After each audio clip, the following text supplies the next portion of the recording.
Are you an adventurer looking to take your hunt to the next level? Then you're in the right place. Welcome to East Meets West Hunt with your host, Beau Martonik.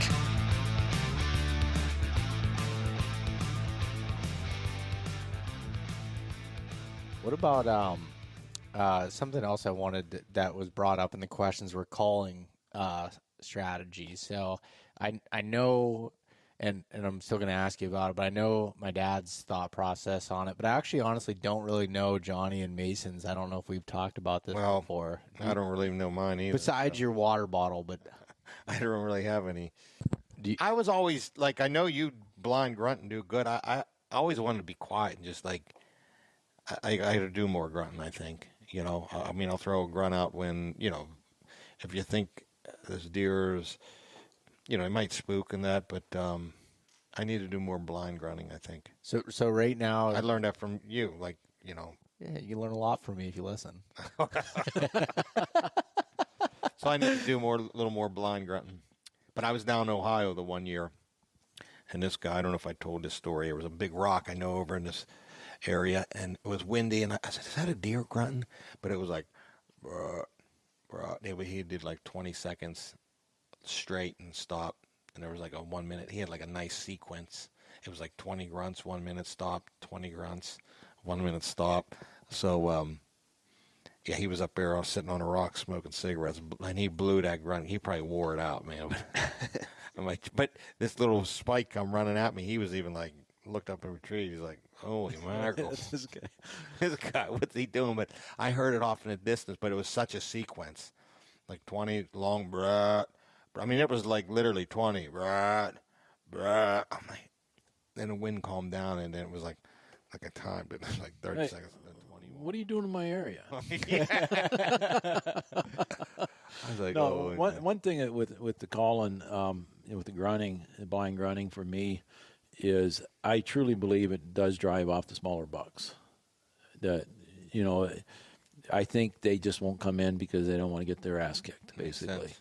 I think that if I truly believe if there was days that I wouldn't grunt at all, I'd probably see more bucks, you know, more deer. But I feel confident that if the boss in that area or the up and comers are in that area, that they're going to come in. Mm-hmm. I feel good about that. Mm-hmm. So I think I'm going to see the better bucks if I'm going to see any. But I can expect all day not to see anything because of that. I mean, that's just my thought pattern on it, and I'm okay with that. I'm okay with doing that. Mason? I was actually going to say the opposite of what you said. Really? Just with I mean, you've been doing it a lot longer than I have, and maybe it's because my areas are, I feel like where I've been hunting the last couple of years have been extremely high pressured. Is my experience has been, I can usually call the smaller bucks in, but out of the last 3, 4, 5 years, some of the bigger bucks I've shot, I always blind call because I have seen it work with smaller and 3-year-old bucks, you know, but. What tone do you?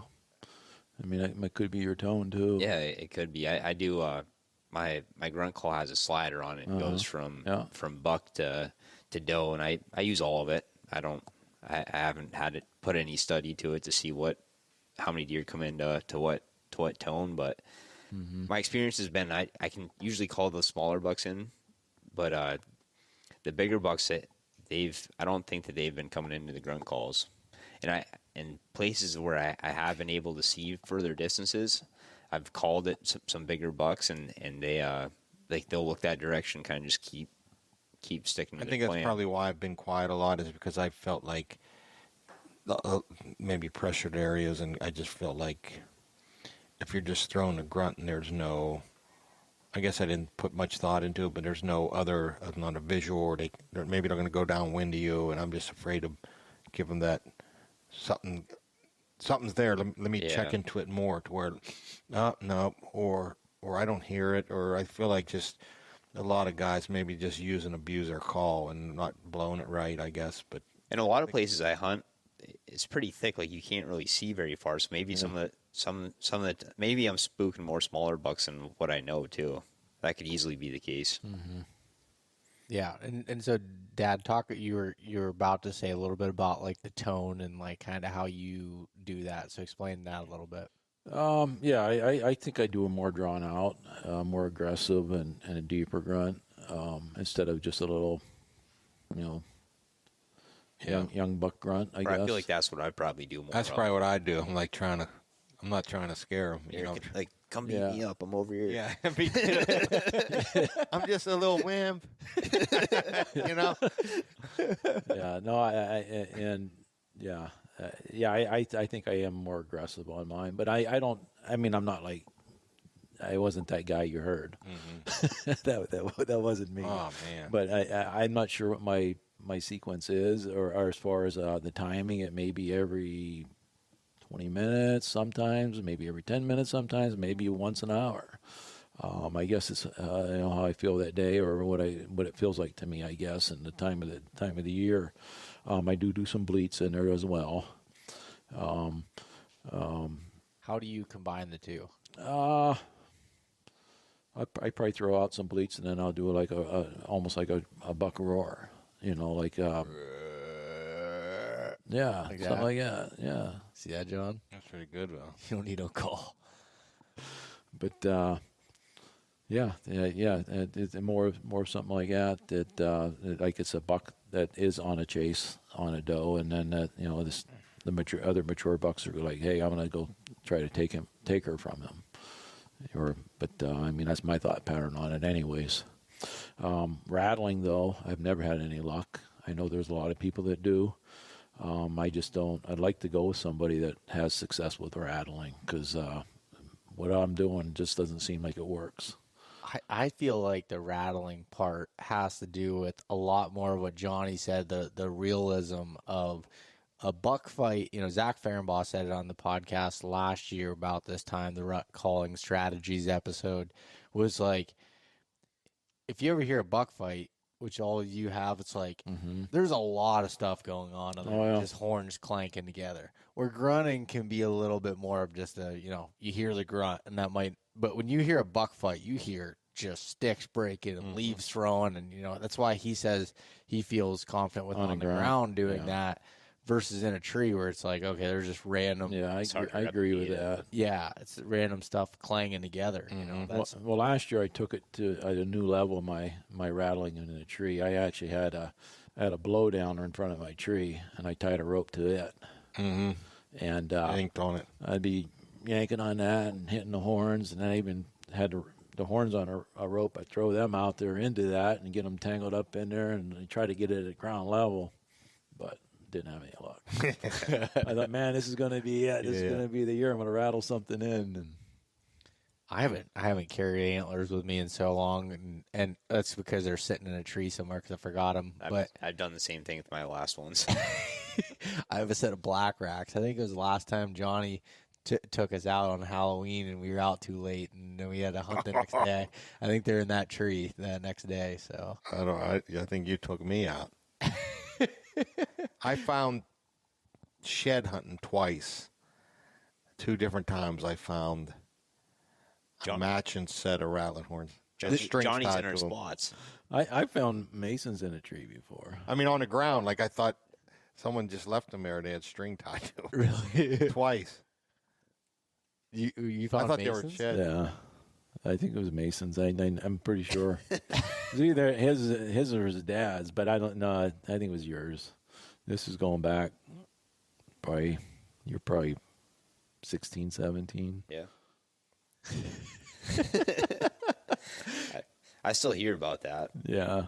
Because you lost your dad's rally antlers? Yeah. Yep. Well, I guess for me with calling, it goes, like, the way I think about it is I haven't really called up to this point. It starts about like the 25th-ish of October. I'll start doing some little bit of grunts, but not heavily. But you get in November, I'm grunting pretty often. Like I don't put a timer every 20 minutes. Sometimes it might be every 40 minutes. Sometimes it might be every 15. I don't know.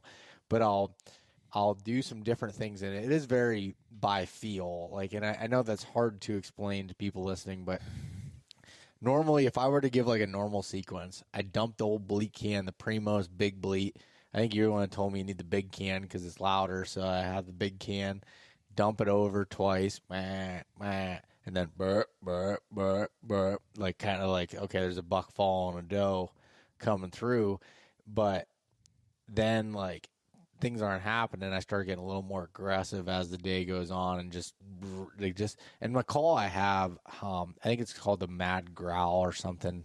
I don't know if Primos makes it or yeah, I know. I can't remember.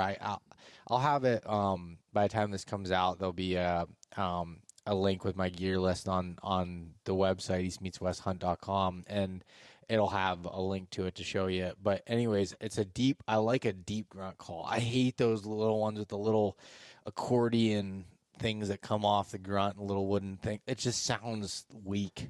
I want something that sounds deep and and again, I picked that up because my first grunt calls came from my dad, but it's like, I like that deep sound. And I think that works. And if I see a buck that is not, is moving at a distance and I do that deep grunt, I'd say maybe 20% of the time it works, but I've had them turn on a string and come in to being able to do that brrr, just that growliness. Like I think about it like when I'm calling elk, like I try to match the emotion of what I see. So if I can see a deer and I see his hair rustled up on the back of his neck, that thing's aggressive. Like he wants to go at it. So I'm going to just talk shit right to him and just like try to match my emotion to that deer. And I love doing that. Like, I think that I haven't done much as far as the rattling side as everyone here has kind of said, but like from a grunting standpoint, I've had a lot of luck from grunting. My one last year, I can't say for sure because I didn't see him at the time, but I blind grunted, and within 3 minutes he came running up in sprinting. So like I think that worked at that point to be able to get that deer to come in, and I do like calling quite a bit. Like and it's just fun to me too. Like that's my style that I feel like I enjoy doing is calling and having that interaction with them to be able to do. It's kind of like having that candy, those snacks. You're looking forward to a time to have a snack. You set the times. Well, I might set a time. I do a grunt, and it's like I look at my clocks. Maybe in 20 minutes I'll do another one. So it gives me something to look forward to. I can make the time. Yeah, it's the game. Yeah, but you nailed it with the deeper grunt and the emotion. But I do truly believe it does, chase away or drive away deer you don't see. I truly believe that. I want to know what you guys think. So you're not hunting the next couple of days, Joe, Mason. You going to hunt, Beau, or what? Yeah, I'm going out tomorrow. So, like I said, I was setting up for early season. Now I got 3 or 4 days I'm going to be here tomorrow, Thursday, Friday. I got 3 days. How much hunting would you do if you're not like... I'd probably just drive home if I was you. Yeah, save me some up here. Yeah. I know where your spots are. So yeah, I'm sitting here debating. I'm like, do I get up in the morning and go? I don't have I kind of have an idea where they might be. The beach brush. It's not like I probably wouldn't be too. I'm like, I don't like wear. And then you start hunting and not wearing, but it's like, I shouldn't have been in here. Like kind of going in blind is what I'm saying. Like I got some ideas where I think deer might be hanging out. Would you go in blind? I don't think you're that far off, Johnny. Is my gut feel on it. Like you were dialed. You were on them, right? Yeah. So then you had some guys come in. And then they're logging, causing ruckus. They're there, but and they're logging, but they don't just vaporize. I feel you're right. I feel like you're just off. Do I get up tomorrow and I go out and just pick a spot blind, like not even have a tree marked and kind of have an idea maybe where he's at? Do I go in blind, or you guys ever do? Like we did that a little bit in Ohio. Had an idea. They were like on that. They were up in that blowdown. We're just going to go climb a tree blind, in the dark. Yeah, but maybe maybe daylight, like in Ohio, it's pretty open there, Oak. So I wasn't worried about it. But like here, just kind of get in the area, maybe wait for light and climb a tree. You know what I mean? Like I don't see nothing wrong with that. I mean, why not? I mean, I don't know. Like I said, some things happen, and now I'm going to transition to where maybe they transition, or they're there, but I'm not exactly sure.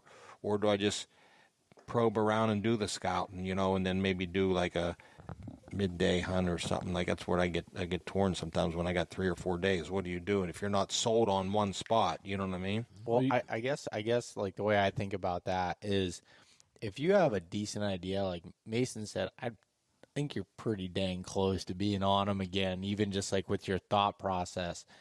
It doesn't hurt to spend 3 hours sitting on it, and then you have the rest of the day to scout if you want to be able to do that, you know. 'Cause you're going to be there anyways, right? Yeah, I'm gonna. You're going to be sleeping probe in around. or not, you know. Either you're going to be making Harry some bacon and eggs, or you're going to be out shooting deer. So that's up to you. Yeah. No, but honestly, like, Well, the one spot that these deer, the one is hanging out, is kind of like a little bit of a bowl in there, and I haven't even been in there, and I've been wanting to get in there, but we were hunting early, and he was coming out to that cut, so I'm not going to go in there.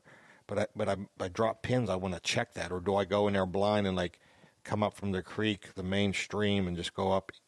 You know, it's the south slope, and there's just some fingers to that creek, and like, do I just get in there in daylight and go maybe hope I'm in his area? 'Cause he's in there some, you know what I'm saying? Like I know, Yeah. or like even the camera I pulled, my batteries died, and I had him going into that on that south slope, coming out of the cut, going into that bowl. Like Well, he was it there, sounds like you have a pretty good idea that. but I never he may been be in where he's coming from exactly. Like Yeah. it's probably beach brush, maybe some beach cherries. That makes it. You may want to play it safe and set up on the edge of it, and just to What I- get in there, and then wait for daylight and see what you see. And if you don't see anything right away that looks good, then get down and push your way in. Yeah, I think that's maybe get there about light and just work my way in. I think what you're saying is like you climb a tree and not know if you have shooting lanes. Well, I think in this situation that it's thicker and up here. Not. Yeah. I would wait till light, like you Yeah. said, get in, Yep. and then just maybe sneak my way in and get a couple hours in the morning. You know, so but yeah, I mean, I think like the scale for me shifts as the season goes on. Like, I think if you were to say this a week ago, me personally, I'd be like, I'm just going to scout and then go from there. As it starts getting to like anything can happen, is like I'm even seeing on my cell cams right now, just in the last 24 hours, bucks showing up. They're not shooter bucks, but I'm seeing bucks starting to show up. Yeah. It's like, okay, maybe I'm more apt to sit for a few hours and then scout and move. And as that season goes on, we're into November and we're going through, I'm more apt to sit on a whim or like a hunch versus knowing completely that as it gets later in the season, you know, like, Yeah. and there's like that sliding scale of scouting to hunting. And it seems like as the season goes on, as you get into the rut, it's more of a hunt and a little bit less of the scouting where, you know, even now it's more scouting, less hunting. But, you know, if you have a hunch and a decent idea, for me, I'd probably want to try to get in there for a few hours at least. yeah. Does that kind of make sense? Yeah, that's probably what I'm going to do. Yeah, it's not like I don't have a picture in my mind what the area looks like, but a couple little soft points, and I'll just get up in there, just hang out till light, and maybe just get in a tree for maybe catch him. I got some funny questions, Johnny, that came in that people were asking. One guy, I think it's a guy, his username was Buck Down. He said, I ran into Johnny at Eaton Park before I even knew it was him. So you have people at Eaton Park. What are you doing there? Eating. Barking. Yeah, that was funny. Another one that was specifically Johnny related was how your saddle hunting experience has been so far. Oh man, it's good. You like it? I like it. Yeah, I do. Good, like because you shot that West Virginia buck out of a saddle for the first time, I was on the platform, not actually. using the saddle part. You were standing on the platform like you would almost like a tree stand. Yeah. Nice. But I mean, definitely leaning back and sitting in the saddle, the two panel, most, you know, and then stand up for a little bit, lean back. So yeah, it's Did you practice out on much? no. I heard you say, so I heard you on another podcast this week talk, and you're like, someone asked you the question about a saddle, and you were like, Well, Beau showed me, but I completely forgot. I got to the woods, and you're like, Harry had to show me how to use the ropes and go through it. And What's this? How do you work this? I can relate to that, John. I mean, But you're getting to that age where your memory's starting to fade. But it wasn't like it was a few times, 4 or 5 times, and like, this is easy. yeah, now you got it. Yeah. All right. Yeah. That makes sense. One other question I'm going to take from here for everybody: scents or lures that you guys use? I just got that stuff off of Kevin Vistison, Deer Hunter podcast. Synthetic stuff. Scrape stuff, right? Scrape stuff. Trying that. I actually just put some out today. I put some out last week. Haven't checked the cameras. Pretty potent. That's about all, just to enhance scrapes. As far as scents, back in the day, I used to use, I don't know if anybody heard of the old Trails End. Oh, yeah. Trails End we used a lot. What'd you do with it? Just like hang the bottle on Drank it. Make it sweat out of your pores. Took a shot like Joe does. It's about the size of his Yeah. little shooters. his little fireball shot? Yeah, same thing. But no, just kind of. You're like, you take the lid off in a little brown bottle, and you're like a little bit, you're like, I'll do a little more. Maybe a little more. And then before you would have your bottles gone, Yeah. But you don't use a whole lot of scents like during the rut. Like you don't use like doe urine or No, I haven't. buck spray or anything. No, I think it's kind of crazy out there, and I don't know. I have used it. Like it's not. I don't know. I don't know. I just running If around you're crazy. indifferent about it, yeah. I guess probably by then I used all my scent up, and I'm half all my gear's half gone. I lost it in the woods. So I'm just whatever's left. I'm using. I got no scent left. You're just out there being a warrior at My that pack's point. empty. I lost everything in the woods. I got a bow and a few arrows, and it's going to sit out the last couple days of the season. Can we say on the podcast that you just recently lost your laptop in the woods? I did. So anybody that knows, Johnny doesn't carry traditional card readers. He carries his whole laptop. Yeah. And I think I know where it's at. but it's in the woods. Yeah. In a different state. Yeah. Last camera I hung. I drove all the way home. I'm like, I checked my vehicle 3 times. I called Harry. I said, where's my laptop? I don't know. I think it's in the woods where I put that last camera. That's where it's at. So I bought a card reader. Nice MacBook Pro. Yeah. MacBook Air. Oh, okay. Yeah. Is there a warranty on that? That's my second one, the last one. So I took it in the woods. It was in my backpack, checking cameras. So I had my backpack, and there was a stand I wanted to pull. So, like you're not hunting. So you grab your stand, you just kind of throw it. Guess what was under? Well, guess what it landed on? My pack with my computer and shattered it. Oh, boy. I'm like, oh, man. Tough shift. And that was way down. It was where you shot your deer. Way down over that mountain. Really? From the top. So I bought this card reader today or yesterday, and I come up and it wasn't working. So I had to go get another one. It was just a malfunction, like a bad one. Like I start flicking through the pictures, it would shut off. So I had to go get another one. But my cards, I use them. There's so many folders that like. I was gonna say those card readers are working overtime to get through all the years of files that are we were still looking on those today. cards. Harry's like, I said, no, that's 2020. That ain't this spot. You know what I mean? That was 3 years ago. I don't know where that was. Oh my gosh, Mason, what about you with scents and lures? No sense, no lures. Just bare bones, huh? Yep. All right, Dad. I'm more of the buck urine than anything, and spraying down with scent killer.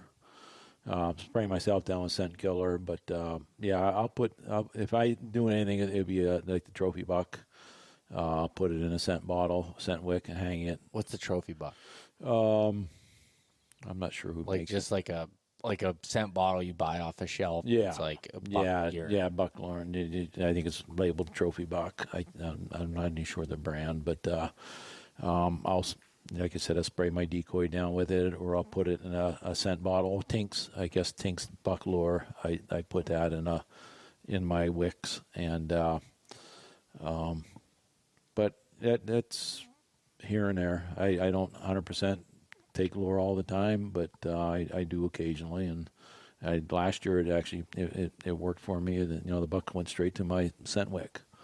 So Yeah, besides the traditional scrape stuff that I use, which I've used everything from Troy's synthetic forehead gland scent. I've got Kevin's stuff that I'm trying out now. I've used just a mixture of ammonia and water. All this, it's all kind of worked. I haven't really been able to tell completely the difference at this point. I'm kind of testing different areas and cameras to see, but that's just for scrapes. Now, when it comes to hunting the rut, as far as lures and stuff, I always tend to buy a bottle of Buck Bomb in the aerosol can, and if the wind's kind of bad, I just spray it on all the branches around me. And I don't know, it's just kind of a mind thing for me of like, all right, I'm covering that up, and I tend to spray the tips of my boots when I'm walking in, to be able just it's kind of a mental thing. I don't know if it actually works. I'm not going to sit here and say that it does, but I do use that. And something that you didn't mention, Dab, I know that you do, is if someone shoots a buck during the rut, you cut their tarsal glands off, tie it to a rope, and drag it the last 100 yards or so into your tree, which I've had luck with bucks on that, and I've also had not so much luck with bears coming into that, too. Right. I've had a bear come right to the base of my tree from dragging a tarsal gland across, but... I know we used to always, when we get a deer, we take our hunting clothes and we rub it on the deer.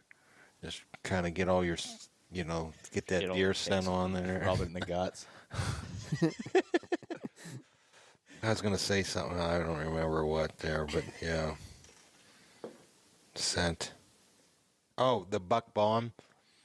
I don't use them because I don't know how well, I know deer can smell well, but you go to Ohio, they're laying all over the woods. Oh. The cans, empty cans. So I feel like on the public ground down there, I don't know if they, it's probably different here, but like they associate that. They probably, if they're smelling that Buck Bomb, they're smelling a dude sitting there. So that's not bad. They smell that and they're like, oh, I'm not coming to that again. Yeah. You'll see where a guy stood and there's just cans of Buck Bomb laying there. When then I always hate when I see them trees, like 1 inch diameter trees cut. Like when you visually see that, I feel like in a heavy hunted area, when a buck sees a tree cut like that, he associates that somewhere along the lines of mature deer. I don't see it much up here once in a while, but some of these heavy hunted areas that I think, like I told Harry, we're not cutting many limbs because I don't. I even wonder that with tree stands. What's that? Does a mature buck walk by and see a ladder of your tree stand? Think like, no, it's something different, no doubt. Yeah. Some of these areas. I think if you put a camera on a tree, and if the camera didn't go off yet, if they see it, I think they're so alerted too. by it. Yeah, it's something foreign to them, and it's I just put one down in Ohio on a scrape, and I think it's a big deer, a little old logging bench. And I do try to sometimes hide them, get them at least 20 feet away from the deer, try to get them on a tree that's not in their line of view sight and walking. And I put this one, I drove on the way back. I'm like, man, I shouldn't have put it right there, I mean, I'm going to get him on, but is he going to be skeptical? It's a big old deer, I think. And, I think he's in an area where nobody messes with him. And then I got that camera facing, he's coming right down a logging road. It's going to be right here. Well, he might not, but, I think that way sometimes, that try to get it off to the side or maybe up a little out of their line of sight. Camera or tree stand? Camera, yeah. kind of out of their line of sight, or there's times when I don't think they mess. But no, I do that. I mean, you get around an old deer, like it's a pressured area, I feel like they're really in tune because they're doing the same thing in some of these public lands, these smaller chunks, for them to survive, or not smaller, when they're in around humans, they're doing the same thing. They know some little something out of place where you cut some limbs or I think stuff like that. Some deer care more than others. Yeah.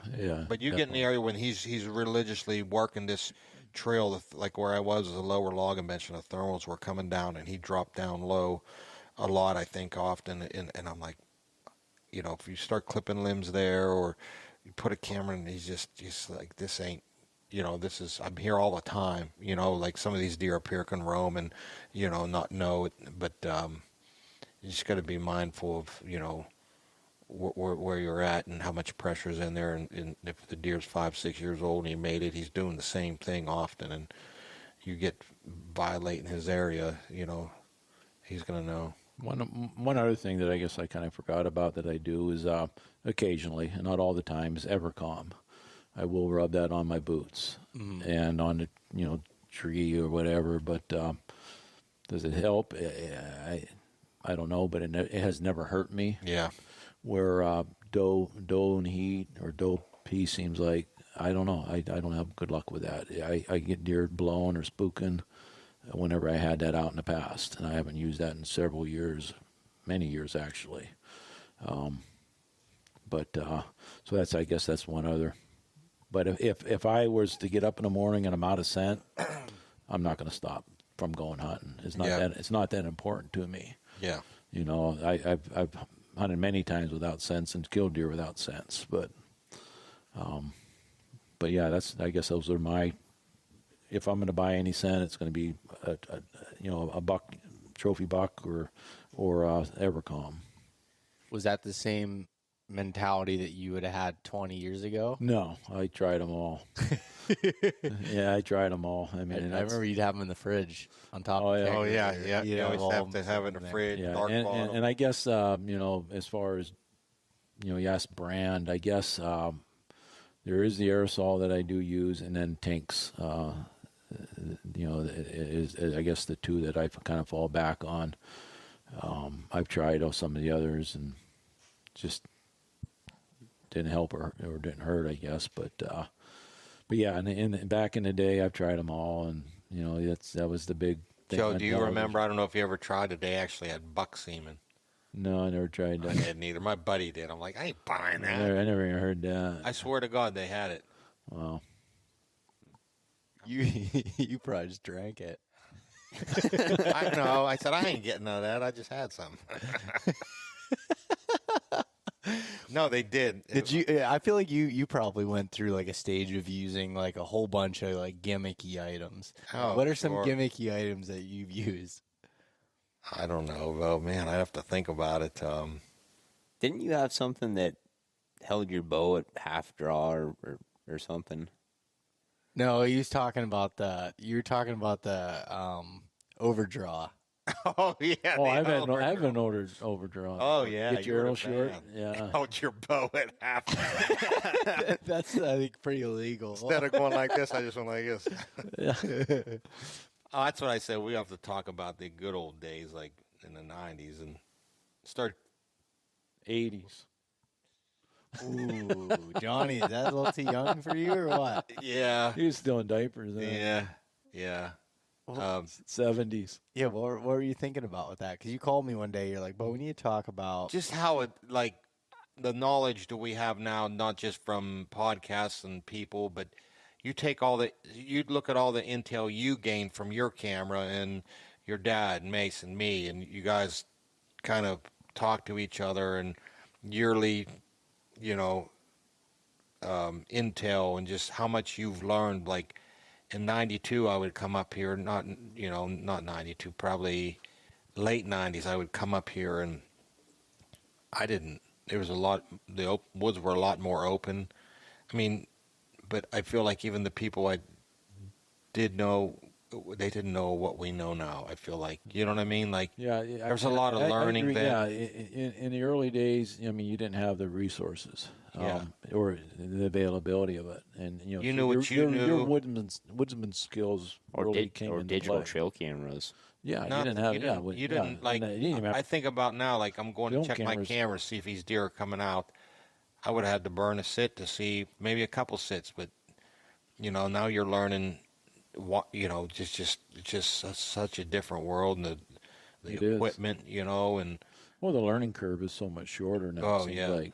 Yeah. But, I mean, that could be good and bad because, jumping into hunting, you got all this experience thrown at you and all these resources, but you still got to have that woodsmanship. Yeah, you do. You still got to put the boots on the ground. Yep. You got to develop that woodsmanship. Like when I was up here when I was younger, I didn't know what deer lived here.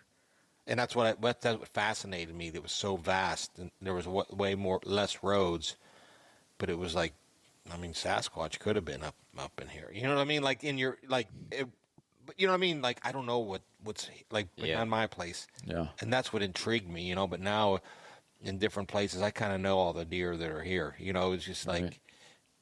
But you take 25 years ago and your equipment and just you and your buddies and just find trails or like there was no, we didn't think about thermals. We were young yet, late teens into 20, and find a trail or we seen deer here, and you don't know what's coming through the woods. Right. You don't even know what the hell you're hunting. You know what I mean? You ain't got no target bucks. You're just gonna. No, well, the bucks back then weren't. They weren't. If you shot a 90, 100-inch 8-point, that was talk of the town. Yeah, but I remember probably right around 2000, we seen some 120s. Some better rubs and scrapes. Around and then, but even then, we didn't. Clueless, but I mean, I had a ton of topo maps. I mean, you probably remember them hanging in the cellar, and I had I had every apple tree marked with a red marker, and I had all. Now it's they're rolled up somewhere. I know we used to go to West Virginia down by Logan. We had topo maps, man. Those are probably some pretty steep topo maps. Yeah.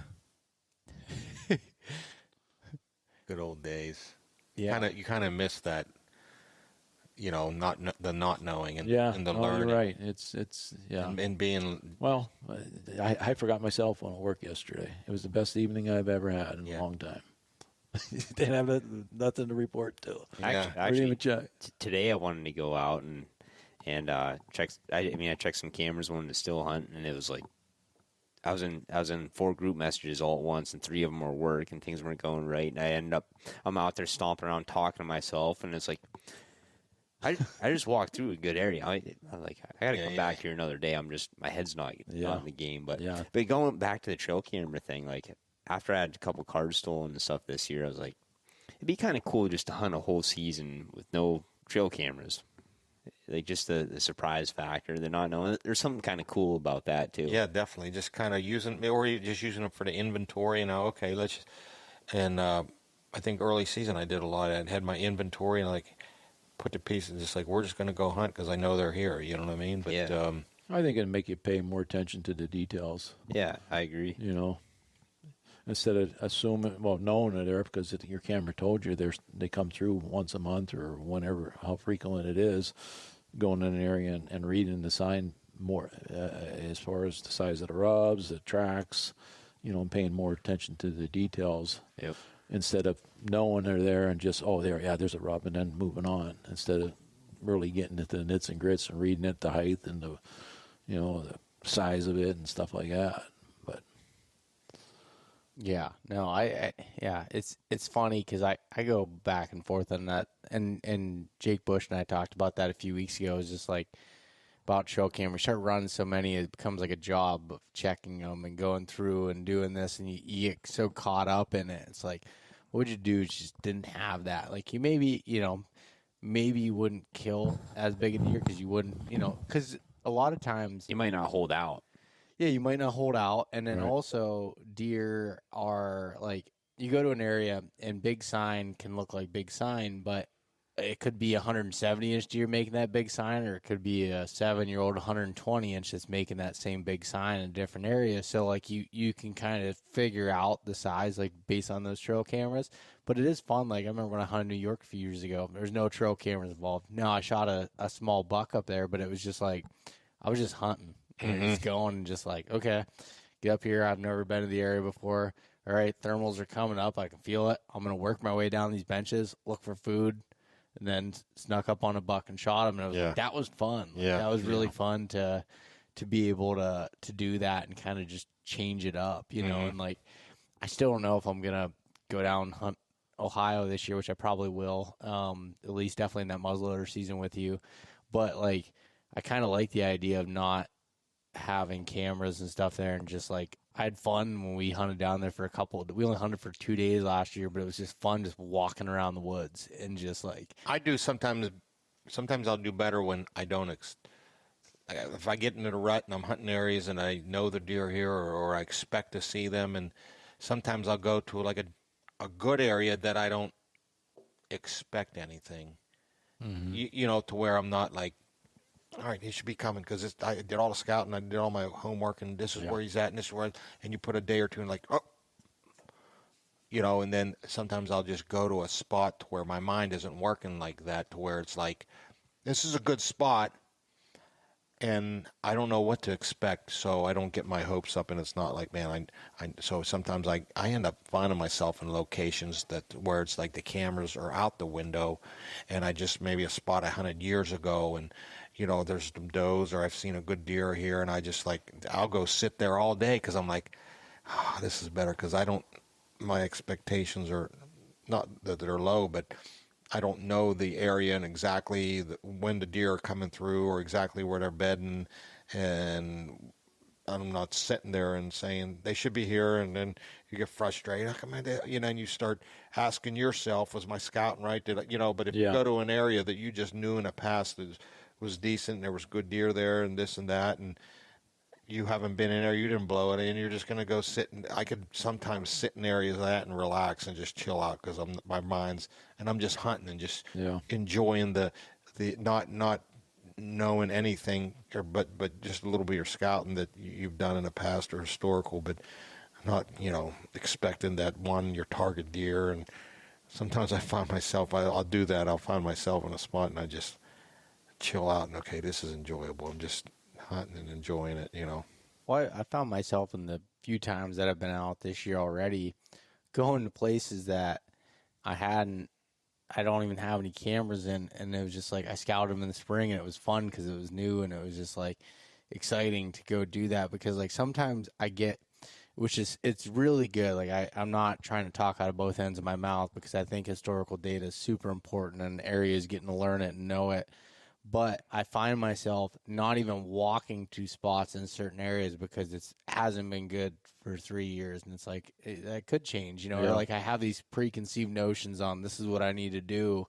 And I feel like that screws with me a little bit from time to time. And it's when you go into a new area, it's just like, you're just figuring it out on the fly and just kind of just having fun with it and doing it. I'm sure, like, you know, back in the late 90s, and, you know, I didn't start hunting until the early 2000s, so it was a little bit, you know, different, I guess, for me. You know, when I first started, I guess trail cameras were just coming into the mix. There were the film cameras, because my first camera, that was the start of the whole thing. You laughed at me when I went to get it, took it to CVS to get the card developed, or the film developed. And you had what, like 17 pictures or something that you could get on it, and 24 usually. And they had a 170-inch deer on camera, which wasn't I remember real the story. Was like, and you thought I somehow like photoshopped it because computers were just like coming out. I'm like, no, I just find big deer. That's all I do. I would have loved to have been a fly on a wall and like, yeah, Dad, look what I got. Yeah, what? Like is at 14 years old or 13, whatever it was. Like, I That would have remember been that. awesome. Wow. Literally, like, picture like first 7 pictures of my ever trail camera career were of a 174-inch deer. I think it ended up scoring. Yeah, I would have loved to have been a fly on a wall there when you showed your dad. Like, I would have, you know what I mean? That would have been amazing because they weren't here then. Them doctoring it up and. Well, did you take me, or did your mom take me down? Because obviously I couldn't drive at that point, so I don't with the pictures developed, I had to go like get them printed out and get them in the little packet, and you come home with them and throw them. You probably still have those pictures, don't you? Yeah, I'm sure I do. Yeah. Crazy. But we did have some history with that deer, although we didn't actually know. We didn't ever have film of it. There were some sheds floating around of that deer. Was there? Yeah. And remember, I even took you to the guy's house that killed it that was in rifle. Yeah. Which I knew that part, but did he have sheds of it? He didn't, but there was other people in the area that had the sheds. Oh, okay. But yeah, he killed that deer. And I actually in the late season and the muzzleloader season, I was just going out on a scouting trip. Wasn't hunting, but it was during muzzleloader, and I believe was by that buck where he was shedded. He just was laying like 12 yards off the trail I was on, and I thought he got shot or wounded, and I just kept on walking by. Didn't make eye contact. I could see the big red spots on his head. Wow. And then I came back through about right before dark, and he was gone. I thought, well, and there was a little bit of snow on the ground. I said, well, I'm going to go tomorrow morning. I'm getting up here and look for blood in his bed and see if anybody found him. If not, maybe the meat's still good, And there was no blood in the bed. He was just hunkered down. Did you look for his horns? I did, but they were already picked up. I ended up finding out they were already picked up. Oh, they were? Yeah. Well, one guy was a gas well worker, found the one. And then another guy actually found it in his backyard, and it was only one of the only places I didn't look for the other one. Yeah, I'll never forget that though. That was the film camera days, and it didn't take long until the SD card cameras kind of followed after that. It felt like you had did you have the wire trip cameras, or what did you have? That no, Uncle Francie did, and Grandpa Cherry did, but I never played with them. I just had the film cameras.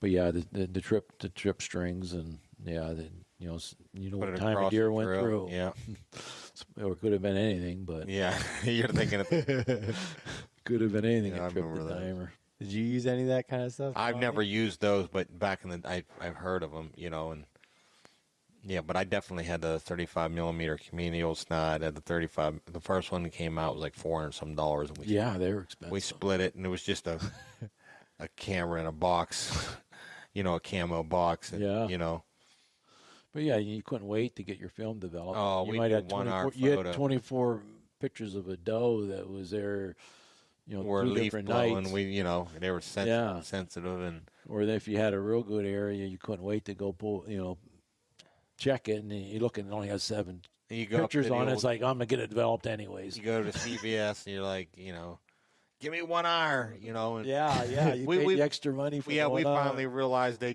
did them right away. It was called 1 hour photo, but they were done in like a half hour. So we're like, me and Jason, we go across the street, we go grab a sandwich or something. We come, 1 hour. And then after so many things, it's like, how come?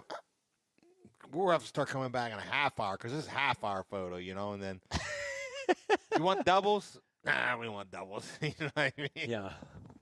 You paid the extra for the 1 hour. 1 hour, but we would go back in about 30. We couldn't wait to open it. We'd open it before we were out of the CVS, like ripping into them, and it'd be like a leaf blowing. Or one guy was baling hay, and his wagon load of hay got fuller every time we went past my camera, 24 times, no deer. Yeah. And he's just looking at it like, what is that thing? Yeah. What else do you remember from those, the older days? Anything that you remember, Dad, from like the early days of archery hunting? Because I was talking to Uncle Mike, and he was saying that he's the one who got you into archery hunting. No, he got me back into it. Yeah. Your sights were just painted like fingernail polish. Oh, I remember I had my first compound I had my cable rail. Oh, yeah. Cable slide. Yeah. Break during a rut. I mean, there's bucks chasing everywhere on this hillside. I'm on the ground. And I went to draw back. My arrow kept on coming off. And it's like, you got to be kidding me. So, I figured out what was wrong, but it's just like, here comes another one, a doe and a buck. I mean, they're only like 10 yards from me. He stops. So I held the arrow on with my finger, drawed back. My arrow's bent, aluminum arrow. I think this ain't going to work, but I got to try. I got him. Oh, wow. I got him, yeah. But, I mean, the equipment back then was, you could expect problems. I mean, it was, I don't know. Just had wheels, cables. I remember 5-inch vanes, aluminum arrows. You had your helical, it was like 5-inch vane. And then, it just was like, my sights were just like they were like, I didn't even have a sight guard. It was just pins that come out, and then you just had like fingernail polish on an end for like, that was your, you didn't have fiber optic. It was just a brass, you just paint at the end. Even going from aluminum arrows to carbon was huge. My first adult bow was like a really old, like one of the first compound bows, and I got it, and it was a hand-me-down bow from one of my uncles, and I was really grateful to have it. And it came with a bunch of aluminum arrows, and of course I lost a lot of them. So then it came to the time, I have to mow the grass and do all my chores, and then ask my dad to get me some arrows. And he got me some carbon arrows, and you shoot an aluminum one, then you shoot a carbon one, and it's like a whole nother world. Yeah. I remember, shooting in the back. No rangefinder, even hunting. No. Used to tie ribbons out there by your tree. I never did that. Know your distance. That was the city guy? Yeah, city guys that did that. So we were very good at judging distances. Walk off and tie something or bend a stick. Okay, that tree, or mark the tree, You didn't. If we missed, it wasn't because we misjudged. Okay, but we were good at judging. Yeah. Yeah, I feel like I always had a rangefinder, but I remember the first rangefinder that you loaned me to use. You had to use two hands. It was like a binocular. Yeah, I remember monocular, I guess, but it wow, was a bit huge. Yeah, it was the huge. first one that you want to know about. You're talking about some old gear. So I wanted a tree stand, a climber. I was probably 15, 14. I wanted a climber. So you had Bass Pro Shop magazine or Cabela's, like that was like, you look through that, and my parents got me a climber, but it was like, it had the V bar on the back, and it had the wing nuts. Yeah. I shot a few deer out of one of those stands. So I remember, like, I was trying to make it quiet, and so it was just bolts that went through so I'm out I'm taking, it was that day after Christmas. I wanted to go across the street from the house and do I doped most, late season archery or whatever, and I had like a handful of bolts, and I had this 25-pound 4-piece stand, with the V bar, and I was trying to put like silicone around the bolt, try to keep it quiet and stuff, you know what I mean? But I remember carrying this across the street up in the wood, and I remember like dark putting bolts and to put the bar around the back and find the right hole, and there's these does are snorting. I'm like a clanking metal in the woods, It's like, but I remember my first rangefinder. I told my parents I want a rangefinder. I told Santa Claus. Well, the ones before the electronic ones were, you had to read the lines and that's size. Right. It was this big, and it had, you put this on its back and this on its belly, and it went like that. It was here, and then it went like, as it went like this, it went like that, and then that was my rangefinder. All my early stands were wooden stands. You climbed an apple tree, had a little platform and a couple boards across some branches, or you actually put boards on the tree and had a little platform. Yeah, we used to build a bunch. We took 2x4s and built tree stands all over across the street from the house, and would sit there. I guess the clothing's probably the biggest change that makes my hunts more comfortable now. Yeah. You had all cotton. Yeah, and whatever. Actually, up to a few years ago for me. Yeah, me too. You get out there and you sweat hiking in, and then you're freezing because the sweat's not pushing out, and but I used fingers. Yeah. Finger tab or finger glove. Yeah. Yeah, instead of release. Yeah. Then I had the rest that was, you had the one that the two things come up like that and your arrow sat. Yeah. But mine was like one come out this way and one like that way, and they were like springy. I just had metal. A flipper. Oh, you did? I started with a flipper, but I moved up to this TM Hunter or whatever the hell it's called, where the, they had all kinds of, and I had the old. Well, I didn't have the overdraw. I wasn't cool enough. What is an overdraw? I had an overdraw. What is it? You could allows you to shorten your arrow to get more speed out of it, less Basically, weight. That's what. your arrow and your rest is back here. Like You're past the shelf. You're in past the shelf. So you were shooting like Seems bolts. dangerous. It was. Yeah, But I you think were they went cool. away for that reason. I don't know. You were cool if you had one of them. Yeah, I should have mine somewhere. I don't get rid of much. Wow. No, no. There's a whole part of my dad's house that's just sale items that he picked up for just in cases too. That are There's stuff I. Johnny, you can add that to your product line. The water bottle calls, the I'm overdraw. making mental bring notes. the overdraw back. I think so. The arrow's like right here. You can talk. You might be able to have make your water bottle the rest. Yeah. You can talk with With the Sitka snort about weave. making some bell-bottom pants, and then bring the overdraw back. Yeah. Oh boy, that might be the ticket. Snort weeds call. What was it like when you first started going like out of state, like trying to go to some place without Spartan Forge and the mapping apps? And, We There's just, topples. You buy topples. I didn't like, we would just go I want to hear Johnny's. Oh. idea. by people you knew.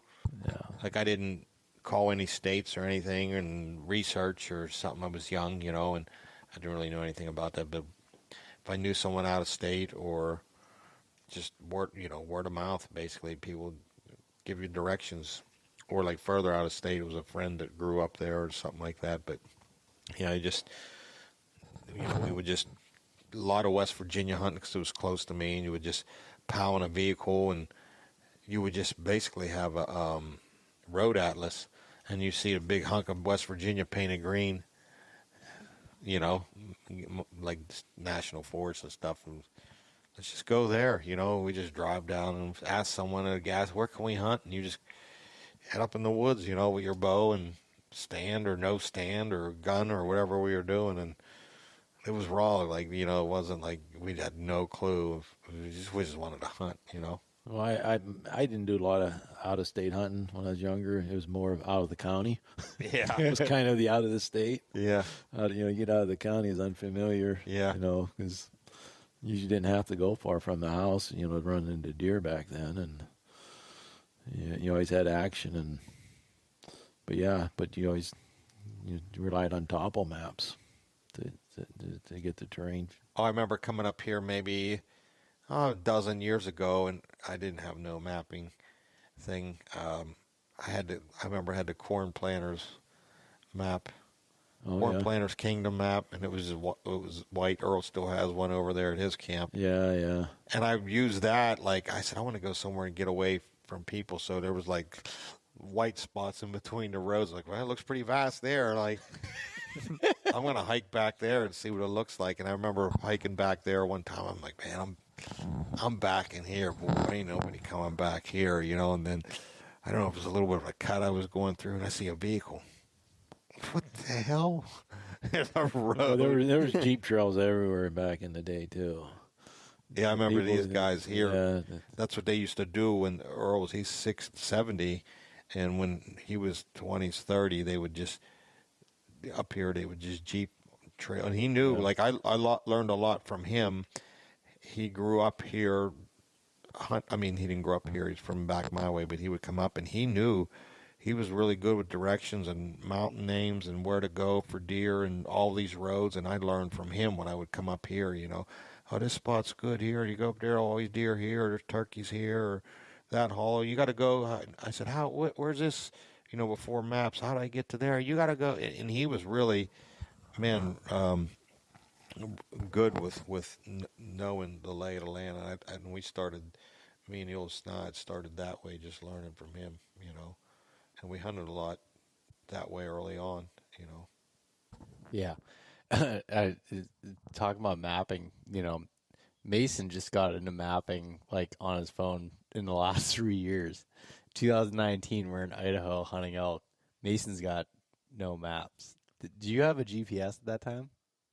Yeah. I Oh, you did have a GPS? Okay. I think I forgot it, but That's what it was. Yeah, okay. You didn't have anything. I remember we met our buddy John from Ohio that was out there, and that we'd met and was hunting the area, and we ended up sharing a camp with him. And he's like, I got a camera up on that ridge. And, obviously the mountains in Idaho are huge. And he's pointing up, and it's a few miles up there. He's like, I got it up there in that saddle or something like that. Mason's like, all right, I'll grab your card for you. We're like, okay, Mason. Like, how are you going to be able to find that? What do you know? He's like, got your card. Oh, yeah. You just got to be in tune with your surroundings, John. Yeah, I know. I know. Oh, you didn't tell me. I know. I wanted to tell. I've been looking at this deer horn, and I want to tell a story about it. A quick one. Okay. So I found it in Ohio, but I remember, like a year or so later, my buddy had a camera in Ohio, down where we were hunting, and he left it like maybe spring into summer or maybe shed season early. And he's like, hey, you going down there? I'm like, yeah, why don't you grab my camera? So I didn't grab it. I think my other buddy grabbed it or whatever, and I had that horn. And I took I didn't find the horn there, but I took a picture. I'm like, and his camera didn't have much on it. I said, but look what we found laying by your camera. I'd send him a picture. Oh, way, are you serious? I'm hunting there. You don't be hunting there. That's my spot. This was just like, you didn't, I was like, you didn't see it when you put it out. It was probably from like January. This deer lost it right there, man. I never seen that. Holy shit, ain't going on. I was like, yeah, it was laying right by your camera. I never forget. I let him think that for a while too. He couldn't wait to get down. He couldn't get down there for a while. He wanted to get down there and hunt that. I said, you mind if I hunt there tonight? No, it's my spot. I want to hunt there. And for anybody listening, this is a shed off of what would have been a 190-some-inch deer, right? Yeah, on public ground. Yeah, big drop time. Still alive. Oh yeah. Still running. Yeah. He's 300 now. Yeah, he's 300 inches. Yeah, actually, it's the deer Lee just shot. Yeah, Lee from Seek One. This is could be. I bet you it is. Them drops. Yeah, they do move a few hundred miles. Yeah, sometimes. they can move a few hundred miles. Yeah, when they're getting old. Well, the helicopter just picks them up, takes them over. That's a good Drops them. point. Yeah. They did drop that one off. tranquilize them. That's why you couldn't find them. Mm-hmm. Lee paid to have them. He upped you. I know. He upped you, Johnny. I know he did. Yeah. All right. Well, we've been going for a while here, so Johnny got to hunt tomorrow. yeah. I'm gonna go out. Yeah. All right. What time's breakfast? Probably Harry, 4. 8. Yeah. Oh. Hey, my man.